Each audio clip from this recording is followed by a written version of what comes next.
नियम 56 में बोलने का मुझे मौका दिया। महंगाई पूरे उत्तर प्रदेश में ही नहीं, पूरे उत्तर प्रदेश में ही नहीं, पूरे देश में आज चरम पर है। दिन पर दिन जिस तरह से महंगाई बढ़ती जा रही है, प्रदेश की जनता त्राहिमाम मचा रही है और सरकार केवल गुमराह करने का काम कर रही है।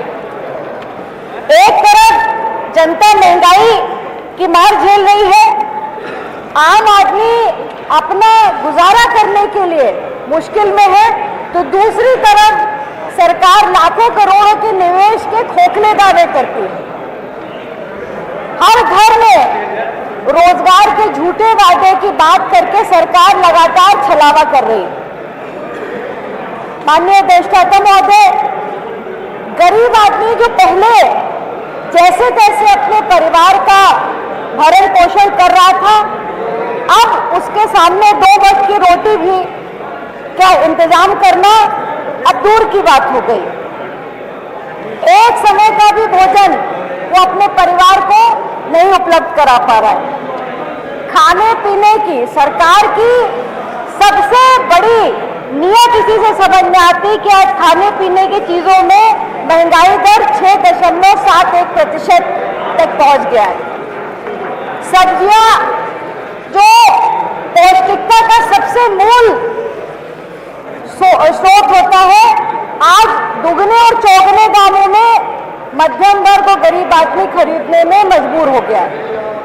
रसोई का बजट एक गृहिणी होने के नाते माननीय अधिष्ठाता महोदय, मैं कह सकती हूँ कि सबसे ज्यादा अगर चुनौती किसी के सामने आई है तो गृहिणियों के सामने आई। वो विवश है कि वो अपने परिवार को पौष्टिक भोजन नहीं दे पा रही। सब्जी के दाम बढ़ गए, दाल के दाम बढ़ गए, आटे के दाम बढ़ गए। छोटे बच्चे जो दूध बूढ़े बच्चे थे, उनके सामने आज दूध के दाम भी बढ़ गए और सरकार का इस पे कोई संज्ञान सरकार नहीं ले रही। महंगाई बढ़ी तो आय भी बढ़ी, ये सरकार दावा करती है, पर ये पूरा दावा खोखला है।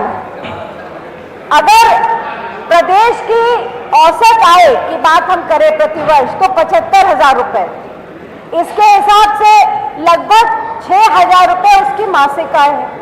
क्या आज के जमाने में इस वक्त जिस तरह से सब्जी के और चीजों के दाम बढ़ते जा रहे, खाद्य पदार्थों के दाम बढ़ते जा रहे, क्या 6,000 प्रति माह आय में एक परिवार अपने परिवार का पालन पोषण कर सकता है?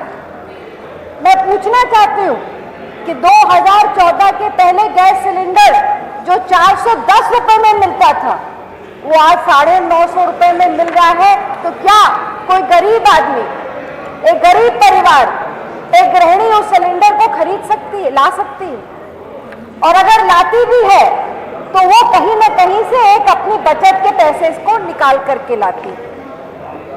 माननीय अध्यक्ष महोदय, अधिष्ठाता महोदय, आज जिस तरह से डीजल और पेट्रोल के दाम बढ़ते जा रहे हैं, मुझे मालूम है माननीय संसदीय कार्य मंत्री जी और प्रदेशों का संज्ञान लेने लगेंगे, पर मैं उनसे पूछना चाहती हूँ, जब चुनाव आता है तो और अन्य प्रदेशों में जाकर के आप घोषणाएं करते हैं कि हम सिलेंडर 400 रुपए में दे देंगे, 450 रुपए में दे देंगे।